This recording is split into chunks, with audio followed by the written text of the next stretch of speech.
இந்த விஷயத்தை மாத்திக்கிட்டா நம்மளுடைய வேலையுடைய மதிப்பு நம்மளுடைய நிறுவனத்துல உயரும். இன்னைக்கு எடுத்துக்காட்டா 1 கிலோகிராம் மல்லிகைப்பூ 1000 ரூபாய்க்கு வாங்குறேன். நாளைக்கு அதே 1 கிலோகிராம் மல்லிகைப்பூவை 100 ரூபாய்க்கு வாங்குறேன்.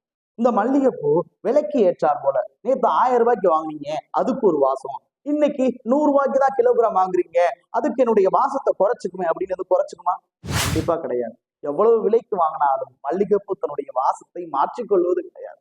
அதே போலதான் நாம நம்மளுடைய நிறுவனத்துல யாருக்காகவும் எதற்காகவும் நம்மளுடைய திறமையை மாற்றிக்கொள்ளக்கூடாது, திறமையை குறைத்து கொள்ளக்கூடாது. திறமையை அதிகரிச்சுக்கலாம், ஆனா என்ன பண்ணக்கூடாது, எதற்காகவும் திறமையை குறைச்சிக்க கூடாது, வேலையை குறைச்சிக்க கூடாது.